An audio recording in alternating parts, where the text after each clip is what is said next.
joining here. Hey guys, how's it going? Good. Hey. Okay, so well, how are you? Yeah, good. Thanks for coming. So for the next 45 minutes, we're going to be talking about the panel is the future of lattices and additives. So the intersection of two of my favorite topics. And to get us started here, I'd just like to go around the horn and do quick introductions, name your company and role at the company. And once we do that with all the panelists, then I'll invite you to sort of provide some opening remarks about different elements of lattices that each of you are working on. So just briefly, I'll just go first. So my name's Ed Herderick. I'm the Director of Additive Manufacturing at the OSU CDME, and I'll be the moderator today. So Ryan, if you go next, please. Yeah, I'm Ryan O'Hara, formerly of Topology, and now work for an engineering services company called RGBSI, Aerospace and Defense, and based here in Dayton. So, and I'm heading up our advanced manufacturing efforts. So, yeah. Thanks, Ryan. Brent? Hi, I'm Brent Ewald. I'm the VP of Informatics and Engineering at Winpact. I'm in charge of all the software, tools, and data that we bring to market to change product development. Thanks, Brent. Jim? Hello, my name is Jim Sauerbaum. I'm with Carbon, and I'm one of the business development directors focused on high volume application scales through our elastomeric lattice programs. Awesome. Well, thanks for joining for the panel. Obviously, lattices and let's just say, all these periodic structures that could be made any other way than additive manufacturing are probably one of the most exciting and rapid developments over the past few years. What I'd like to do next is invite each one of you to sort of give 3 to 5 minutes of remarks on maybe different projects or products that you're working on at each of your companies. Or maybe in a past life, if you care to have your remarks from that perspective. But Ryan, if you care to go first. Yeah, sure. Just wanted to say it's great to see all these familiar faces in the Remo platform down here, and it's also, side note, great to see a bunch of progression as everybody's updating their picture now. So there's still a few just letters or initials there, but it's getting better, so that's great. Excited to be back, and I'm excited to continue working in the space. And so just quick background for me, 20 years as a developmental engineer in the Air Force, stood up one of the first metal additive labs behind the fence at the Air Force's graduate school. We're focused on the application of Inconel and other high temperature materials for advanced Air Force applications. Also did a lot of material testing and work with periodic structures. After I left the graduate school, I worked for Topology for almost 3 years and did a lot of use of that advanced implicit modeling technology for the use of periodic structures. And if you're familiar with the NTOPS platform, we do a lot of things with sinusoidal structures, often referred to as gyroids, right? And so with that said, kind of like in my previous life, right, there's, especially in the aerospace, there's an aversion, you're talking about the use of a bunch of technologies for advanced applications, right? So whether it's aerospace or hypersonics, and you're bringing in, and it doesn't have to be just metal, right? It could be, in this case, we have polymers and a whole bunch of other things, but there's an opportunity in aerospace for lightweighting, right? And a great way to remove lightweight or make something lightweight is to hollow it out, right? And then sometimes you might need material in a particular place that's not possible without another method besides a periodic structure. And this, this could be anything from like a topology optimization where it's the organic structure, right? It could be that organic structure that's then hollowed out and then filled with a lightweight lattice, much like your skeleton or bones, right? So periodic structures and lattices are, a great way to lightweight things. And I think that's why we're here to talk about that. And kind of, when I was at NTOP and also wearing the Air Force hat, anytime though you show somebody a periodic structure, at least in the aerospace, right? Old Graybeard is going to tell you, I'm really worried about fatigue and what's going to happen when those items break, right? And so addressing those concerns, I think, is one of the things that we're talking about here. And then I think we're at a unique state where we have tools like implicit modeling, like in Topology. Carbon's got their own lattice design tool. And I think the capability to insert these lightweight periodic structures is becoming much more commonplace, right? And then there's this other gap, though, that's the modeling and simulation piece, right? So every time you're doing modeling and simulation, your model is only good as the real thing, right? And then there's this little bit of a disconnect of just because you design something to be a nice, perfectly shaped graph lattice, that's not necessarily what you get through the additive manufacturing process, right? It could be a stack of dimes, or depending on the resolution of the printer and then the stack layers. So getting the correlation between what you design and then the material and then what was actually made is a tough challenge, right? And I think that's kind of where we are today, where folks like Carbon and Intop and maybe WinPack as well are trying to bridge that gap between being able to design, being able to simulate, and I don't know if even design, it's create the geometry and then fabricate it. And then the merging of those two is kind of where the design happens, right? So you can design and put material where you need it. So that's kind of where I'm at. And I'll just caveat that I know we were talking about lattice structures here, but if anybody knows me, I've called myself Dr. Gyroid for a while because that's my hammer, right? Like I can take a sheet-based sinusoidal structure, right? And I can keep the graybeards quiet, and it's really lightweight and stiff. I don't know if Orey Al-Katan's on, but he's a great researcher out of the UAE and who's done a ton of work in this and proving out those concepts. And I think there's a merger with these periodic structures with like heat exchangers. So anytime you can take these multifunctional structures, you're going to see some unique opportunities that weren't available. So that was kind of like long-winded. I apologize. I'll let the others go. So yeah, that's an awesome opening salvo, Ryan. A lot to chew on there. Thanks, man. Brent, you want to go next? Sure. So in a past life, I worked on a lot of applications in lattices. One of the most common, I think half the people here might have, a footwear application is one I worked on for a while. And that dealt mostly with elastomers or elastomeric materials. And when I think about lattices, a lot of the problems I see right now is that, or the current state of the industry is we're doing a lot of design, right? And I think Ryan just touched on this, is we're doing a ton of design or geometry creation, and we're trying to characterize unit cells. And I'm going to say it nicely and say, hope it extrapolates to a volume. And then we spend a ton of time characterizing that volume and then tweaking it. But that doesn't account for things where like distortion of height, if you do conformal, which is one of the approaches to fit a volume, is, you conform it. But when you start cropping beams and you do half a cell, that might perform entirely different than the full cell, right? Depending on the symmetries of it. So a lot of the sensitivities in the design space are really difficult to handle. And when you look at simulating those, the simulations are so time intensive because the geometry is so finite. So in general, that's kind of a big challenge there. And then the other thing where I think where current state of art is falling short is fatigue, but not necessarily in the way Ryan was addressing it, but in the applications I named.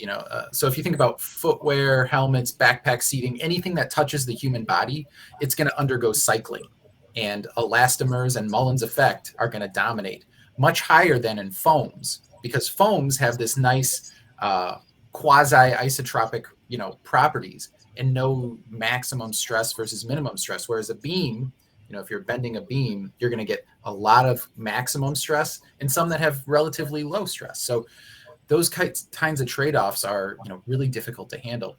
Well, Britt, just to add, like, you're including plastic deformation, right? So it's non-linear deformation as well. So you're taking like all these hard challenges of modeling and then doing it at a very fine level. So then that's a balancing act it's incredibly difficult to navigate. That's right. And the other thing that's really difficult is that a lot of these simulation approaches come at the problem from one state, which is the maximum state. It doesn't consider it under deflection. So if you look at beam-based lattices, a lot of them go over center and then buckle, right? And so you get these weird looking curves that, like gyroid is incredibly stiff in its maximum state. But once you start compressing it, it actually softens up a ton. Right. So So, these are all the things to consider in terms of applications. And so, it's incredibly valuable. And if you look at it like an Ashby chart, that's my favorite chart. But if you look at an Ashby chart, you can take your material and move it down somewhere over here. You have to stay under that 1-to-1 line and keep on, the slope of 1, but you can move your material around, so you can get some really unique outcomes. Awesome. Thanks, guys. All right, Jim. Yeah. I also wanted to thank everybody for hosting us, and it is great to see kind of how this program has grown so much over the last couple of years. But I think this is such a fun space for myself and for Carbon. My role has been very much involved over the last 3 years in finding the customers that are interested in kind of taking their products and finding a way to incorporate lattice into them so that they can put them into a commercial product and get them out into consumers' hands in a pretty relatively quick scale up period. And what we found is that a lot of those conversations, and this is going to be very specific to kind of Carbon's world of polymer lattices and elastomeric lattices in production, is finding the applications in which an energy response is the primary objective to tune within the product itself. And we found the success to really come forward in that with our Additive partnership through the midsoles in the 4Ds and the 4D forwards. We found a ton of success in the helmet space in doing that for program CM. Most recently, a partnership with hardhead veterans in a military helmet liner system. And we're continuing to see that expansion into other programs that are more protective in the sense of kind of glove protection, hand protection, and areas like that where we're going to be continuing to grow into. But we certainly recognize a lot of the same kind of challenges that we come across, and kind of how do we guide a customer? How does a customer use our tools to really figure out what is that desired mechanical response of those parts, and how do we make the cycle time a bit more reasonable to go from idea to conception to print to validation. And that is an area where our software team has been focusing quite a bit on being able to solve those questions sooner in simulation rather than having to do as much trial and error to get there. And it's certainly not my area of direct expertise, but I did spend some time kind of catching up with the software team to really understand a bit more about kind of what those problems look like to them. And one of the biggest things for them is getting to understand kind of beyond that buckling, how do we simulate kind of how the nonlinear response of those polymers does continue to respond within the lattice structures. And you'll see that in a lot of these products that we have come to market with so far, they're going to be, I think, Ryan, you call them the graph-based. We tend to refer to them as strut-based, but the idea of all those beams connecting to one another. But the concept of the sometimes we call them surface-based. I think you're calling them sheet-based, like those gyroids and those other types of triply periodic structures can really start to change the behavior of that effect. And we're doing a lot of work now on kind of managing those transitions between those types of structures so that you can really tune that response. And you'll notice that in our CCM helmet and our Riddell helmet, there's a combination of both the graph and the sheet, or the surface and the strut-based lattice types to help us get there. And that's one of the things that we are kind of approaching a point where we do have a high level of rigor to be comfortable in kind of releasing our full simulation tools, but we're getting pretty close to that right now. And we're actually finding that within the Carbon material set, we're simulating up to about 70% strain, and then the simulations with physical experimentation, and finding that we're getting really great match to what the simulation is suspecting the part to perform and what the physical experiment is showing us. Because like you said, it's one thing to simulate it, but it really comes down to what that geometry does in practice. And we want to be able to continue to grow there. And I think one of the things that we're very excited about right now is we've often been the gatekeepers to being able to develop these lattices and at least kind of correlate those to Carbon properties.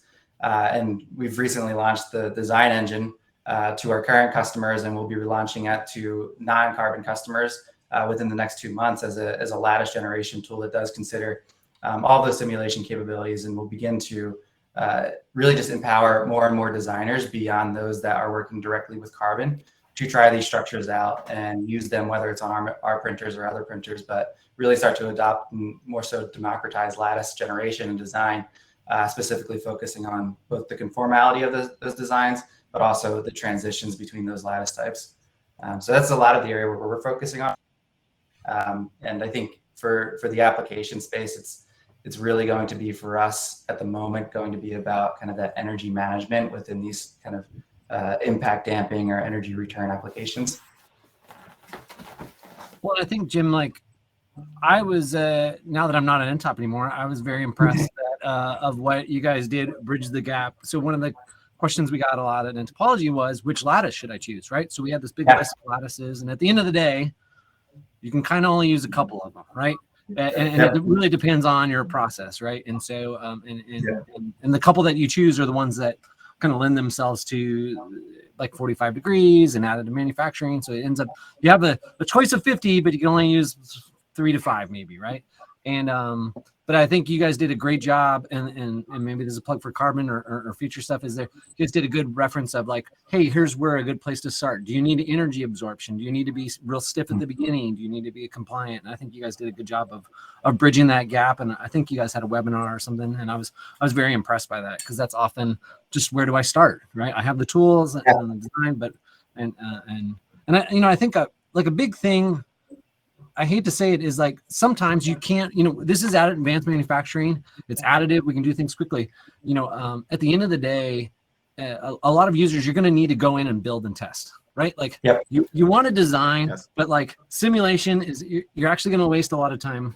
I'm actually looking at the Q&A, right? And so one of the things with lattices, there's so many little triangles. If you try and put an STL, that's real tough.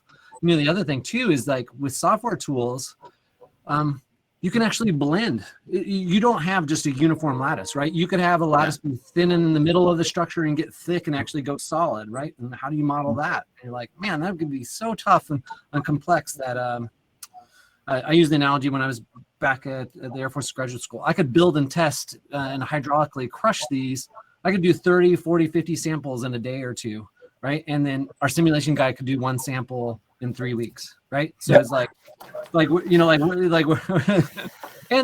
and sometimes even if it's you're working in metal, sometimes even working in plastic. And I had a graduate student that actually just used FDM and Ultimaker, and we were actually able to get a good idea of the response of the structure. You know, sometimes you just want to start out, is this one better than this one? And you're like, well, I just pushed on it. It's still relative. It's not the same as a plastic versus a metal system, but like we got a good indication. And sometimes you just can't beat, and that's the power of additive, just touching and holding something, right? And being like, oh, that lattice is too dense. I can't get any powder out, right? And then like visually seeing it because you're trying to shake it and there's still powder coming out, like that kind of thing. It's like, it can be very helpful in designing these things, right? So I don't want to, software and prediction and design is great, but like also just building and testing is important, right? So totally. Mm-hmm. And, that's perfect for teeing you up, Brent, to talk about testing and dynamic materials testing, right? Because I know that's one of your passions and what WinPac's working on. Yeah. So one of the key problems when you talk about when like you actually hit on it, when you talk about energy management, is that it happens at a rate that is not quasi-static. So most material data you see on spec sheets and things like that is collected at, quasi-static test conditions, whereas impacts in like footwear happen at about 100 strains to 200 strains per second. Or if you're a really big guy like, me, it's probably a little bit higher on that footwear. And so, when you think about it that way, the data just doesn't line up with the actual response you get. You can get 30% error in just that kind of data management alone. So having dynamic material data that's characterized at the rate you're performing the actual, that you're actually characterizing the product at is really important. And so, that'll be 30% off. And if you have buckling modes or anything like that going through it, it just gets worse and worse. So we have, at WinPact, part of what we do is provide some simulation support, but also novel material data that can be characterized at various speeds, and these have 30% more, or it's all application specific, but higher accuracy at the type of impacts that are really relevant to these applications. Mm-hmm. And that's what a lot of this lattice stuff is going to be application specific. Yeah. One other thing that's interesting from a design aspect, maybe this will lead to someone else getting a chance, is 2D lattices. There's a lot of applications, everyone talks about these 3D structures, but there's a lot of applications where you want to wrap something, or you want to have a surface or compliant members. And 2D lattices are, I think, undervalued in that regard.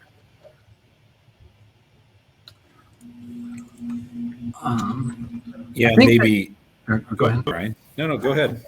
I'm just trying to, maybe to that point, and I'm trying to make sure I have it.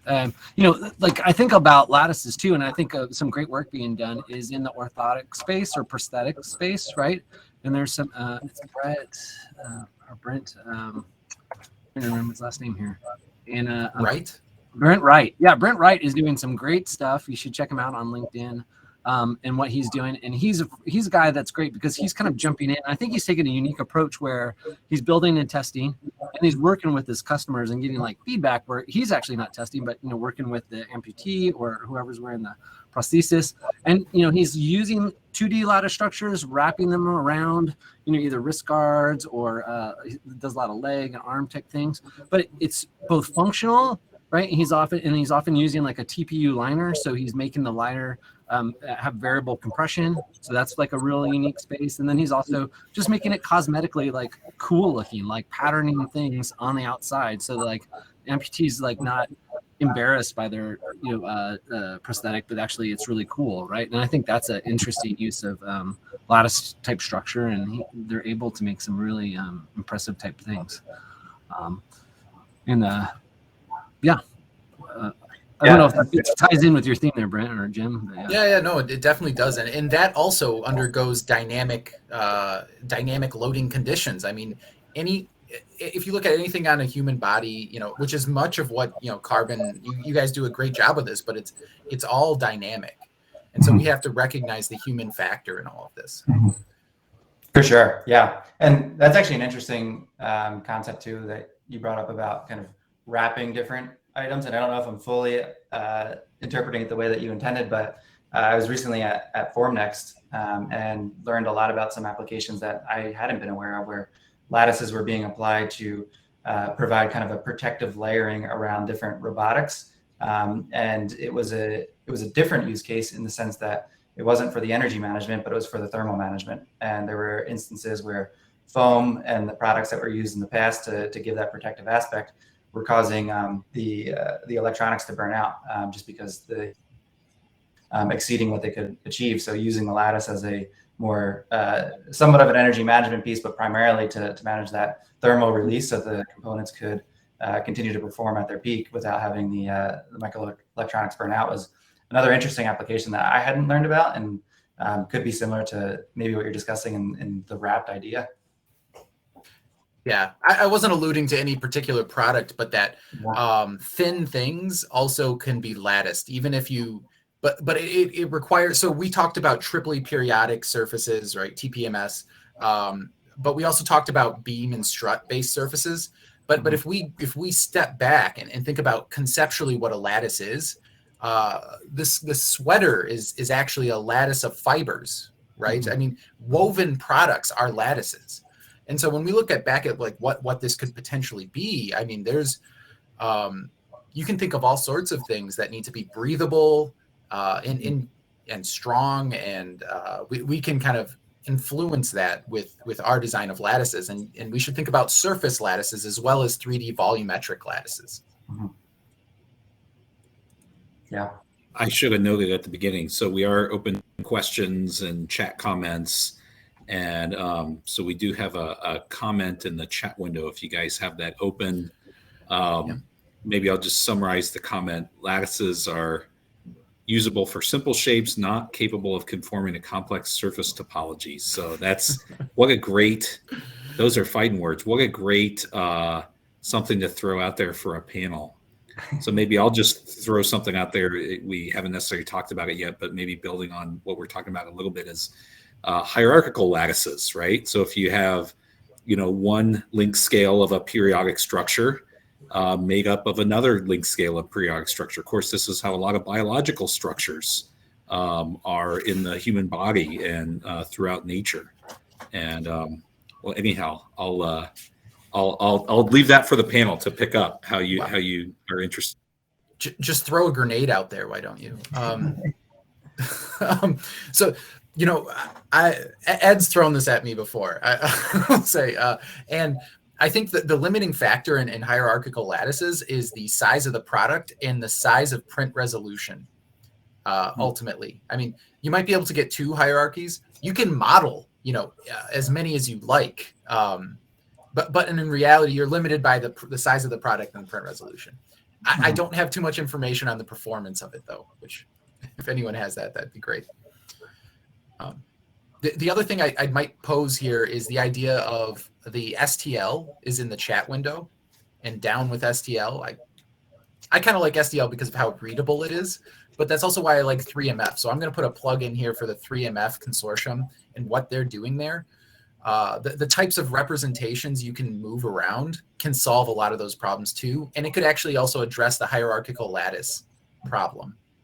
You could capture assemblies and assemblies within assemblies in the way that goes about. So the 3MF answers a lot of those problems, at least from a modeling perspective. Yeah, and I think what Brent's alluding to is that you can have a facet-based triangle like an STL, this mesh, and then it's compressed as part of the 3MF standard. So that's really nice. So you can cut your file size in about half. But the other piece too is that where you don't need, we call it these graph-based lattices, where you basically have 2 nodes and a beam in between. You can just represent that lattice as this graph-based system rather than having to model the entire beam per se with triangles. And so finding a hybrid of that is good because with these latest design tools, there's like 3D Expert and Topology and Carbons. But the unique thing is when you're incorporating these periodic structures, what often happens, or it matters a lot, is just like when you have a cantilever beam, or I allude to a tree, right? The base of the tree always spreads out into the root system, right? Or blends into the wall of the structure, right? So and most people just call that a fillet, right? So having these fillets and blending them into the structure is really important, especially in situations where you have high thermal stresses or stresses from the build process, right? So I think of metal additive, right? So the lattice, if it's not properly rooted into the wall, the structure can actually tear itself apart during the manufacturing process and leads to broken or separated beams. So that's often really important when you think about those things. And so being able to model those like with the 3MF standard is nice because you could model the blends and the fillets, but you could still have this like straight pokey tree kind of poking out of the side of the structure, but you're not modeling, you don't need that complexity for the round part of the beam that's not changing, or even just a tapered beam, which you're allowed to do too. So there's some interesting things there. Yeah, we're able to, at one point in a past life, I was able to model a full midsole made out of beams in 10 megabytes, or actually 66 midsoles, sorry. So some massive number of them in 10 megabytes with that kind of reduction. So there's another question in here, which is we've got about 10 minutes left. So we can either take this or keep going with the flow of the conversation. But there's a Q&A. What are the next steps you hope to see from America Makes with respect to sort of open-ended design or lattices, cellular, architected materials for end-use applications? Any particular case studies of interest? Maybe I could, this is one area, and for those here in the community, right, all the SBIR, STTR topics were released yesterday, so this may be trying to find a spot to put this in, or if you want to partner on some things. One of the things that we looked at was using these gyroid structures for heat exchangers, right? But one of the big things that was a limiting factor is not really strength or modeling of the part itself, but was actually doing the thermal simulations or even more to that was using these structures. When you talk about heat exchange, there's basically a standard is like, I have to dissipate a certain amount of heat in this, and I have this amount of volume to do it, and I have some flow.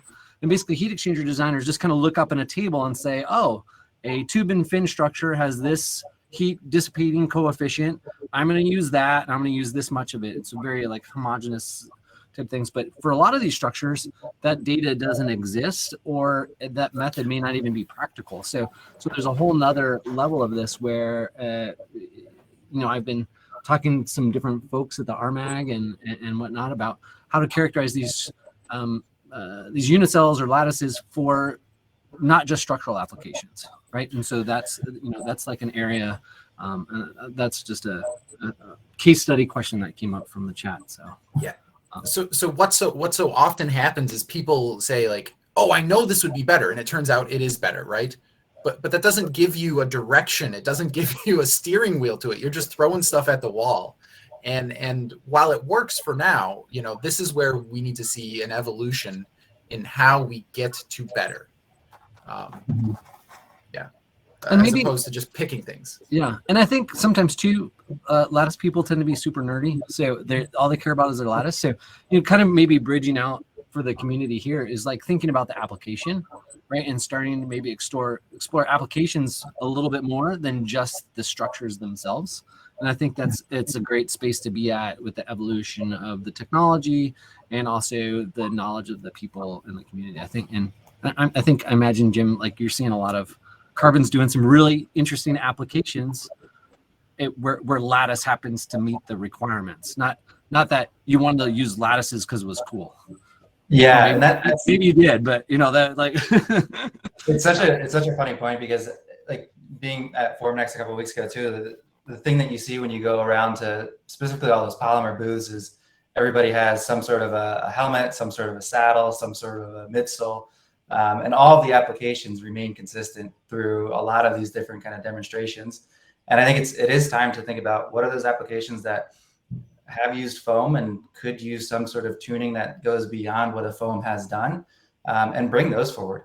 Find out what those next types of applications are, and really think about it from what are the standards that are set that make those products successful in market, and what is it that those consumers look for. And again, Carbon's in that consumer space a little bit for the products that are being produced, but I would love to see more applications beyond kind of the midsole, the insole, the helmet, and the bike saddle at this point. Segue, we have another question that I think builds on exactly this part of our conversation. Asking, what is your take on using lattice structures as a safety feature because it doesn't fail in a catastrophic mode, or maybe used as a dampening device to mitigate or absorb natural vibrations, right? Which I think kind of builds on what we're talking about, right? So it's not even just structural. I think, Jim, was it you were talking about the robotic arms or the electronics? I don't know if that was vibration or impact, right? But then also having the cooling or letting the air through versus the foams, right? Yeah. That looked at was on the impact side of things, but the vibration damping one is one that I think is really interesting to figure out, and where we haven't spent a whole lot of time trying to look into this too far, but I'd be interested to look at those applications to understand a bit more about like what is that overall design space where vibration should be managed, because in some of these applications we do get into spaces where you're dealing with such thin layers of material that the resolution of the printers really are your limiting factor at that point, that you can't develop those lattice structures within like the design space that is permitted to you. But I would love to start to think about like lattice as a safety feature in vibration. Lattice as a safety feature as a whole, I mean, has worked in the helmet space to some extent, but getting into more of these vibration damping and other components in that sense would be something that I'd have a lot of interest in learning about, but don't have a whole lot of experience with today.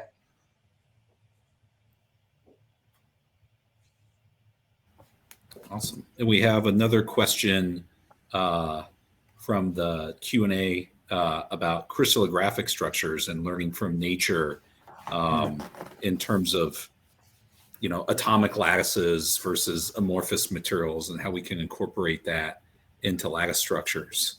And which I think is a great question, right? I mean, actually, a lot of our lattices that we talk about are like BCC or fluorite or things like that, which are literally crystallographic structures.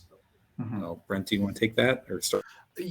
Yeah, I'll start. I mean, what I've seen a lot of as the state of the art right now is people modeling unit cells and trying to extrapolate that behavior and then replicate the cells elsewhere.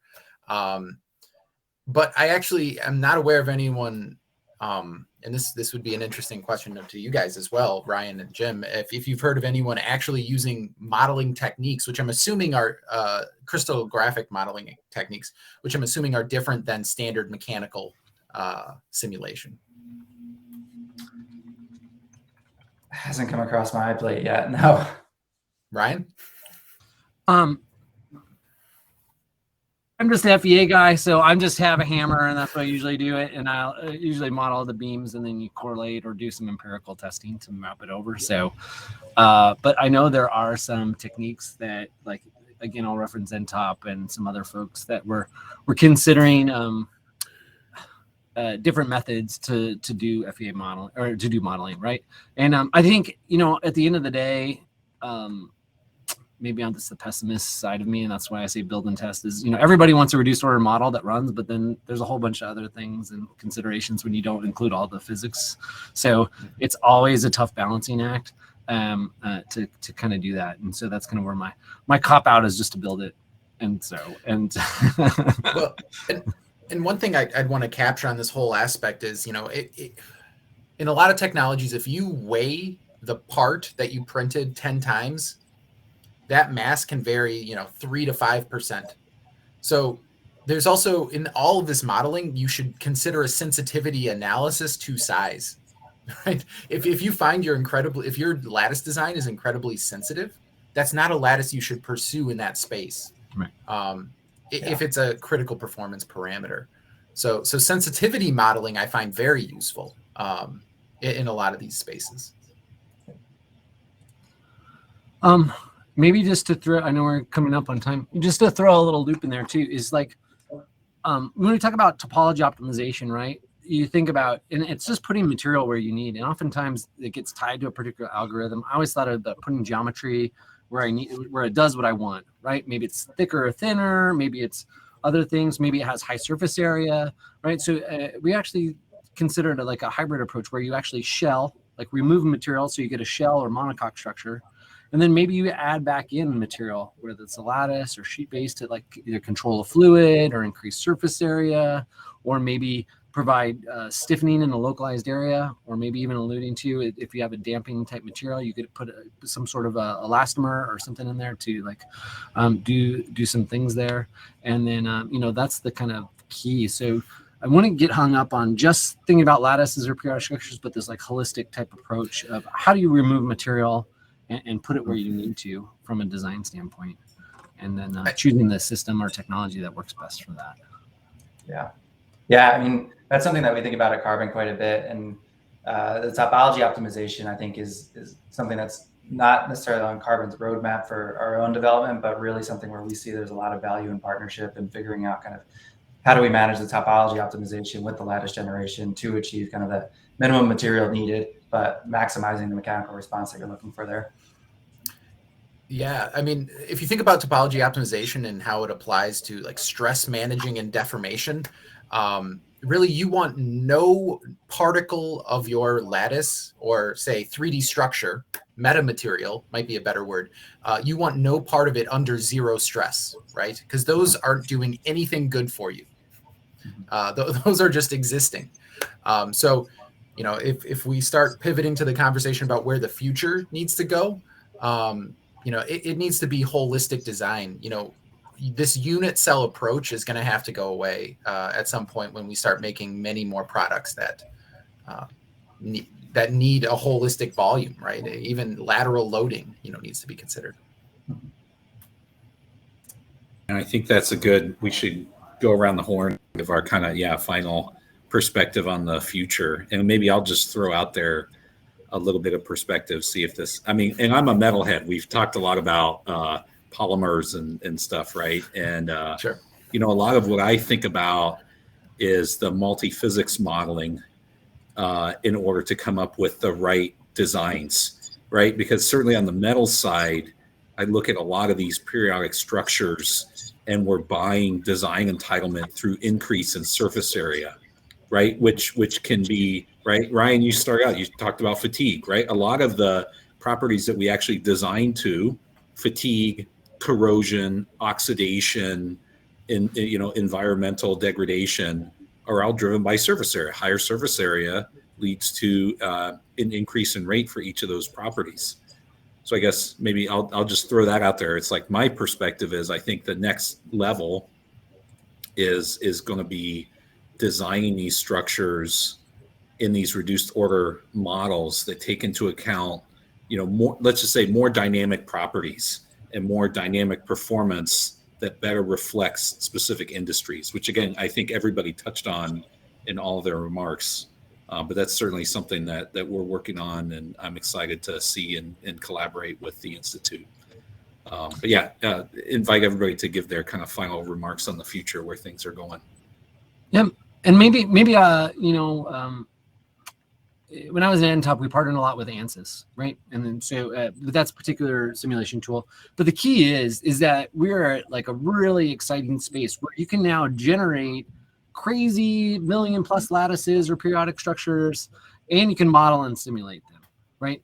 The key is maybe not everybody can, but if there are tools available, and if you have experience in those areas, you can certainly do multi-physics. You know, I think about heat exchangers and doing conjugate heat transfer. You can do these things. Does it take some time? Does it take some setup? Is it perfect? But I don't think any process or any design, if you've been on a design team, you know, there's always a balance between all these things, but it can be done. And, you know, did a lot of work previously to demonstrate that to the community. And so if you want to get in there and partner with folks who are, I think the key there is to partner with folks who are smart at those things and experts in those. And then, and if you do that, you're going to have great success. You know, that's a plug for my teammates at ANSYS and Simpleware and a few other places that helped with all design phases of this. And we did a nice study on that. But yeah, don't be afraid to go in there and do that. And I think that's the cool, exciting part. And I think even one of the gentlemen here in the chat, you know, even alluded that you can actually just do this on a desktop computer. It doesn't have to be in the cloud. It doesn't have to be on a supercomputer. It can be done. You might have to wait a day or two for some results, but it can be done. And it's just balancing those things. So sorry.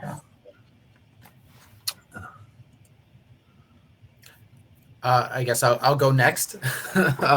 So, you know, I think I stated earlier that I see topology optimization as a huge step forward in really maximizing the use of a full design volume.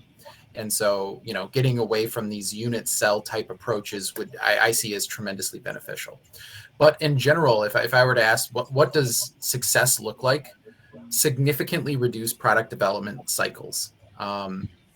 That's really what success looks like, and in an environmentally friendly way. So, you know, right now people are developing products, and I hate to see the number of landfills filled with lattice coupons.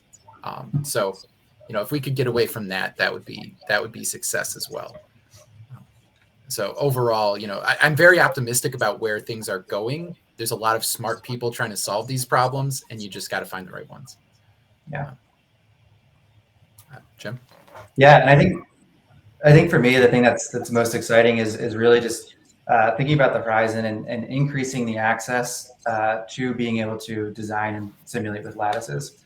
And this is where Carbon has invested heavily, and we're really thinking beyond just Carbon ourselves and what can designers do with these tools in their hands that have been somewhat complex in the past and have been relatively simplified with our Design Engine Pro software. So we are launching this, like I mentioned, at the end of January with all of Carbon's materials built into that. And we really want to find those partnerships to think about how do we simulate other materials, how do we get the metals into that mix, and really just give that tool to so many more people so that the access to these tools become more available. The expansion on the applications continues to grow. And we learn so much more by kind of the community effect of that happening rather than just it happening within silos of specific organizations. That's where I'm really excited to see the next 5 years grow. Awesome. Well, thanks for a terrific panel. Lots of great perspective. We're a few minutes over. Sorry about that, John, but we really got going there. So can't stop them. No worries. Great conversation. Thanks, Ed, for getting everyone together. Appreciate all your time, gentlemen. A really exciting topic, as you can see by the numerous comments and many questions. So appreciate it. I'm sure we'll be continuing the discussion moving forward.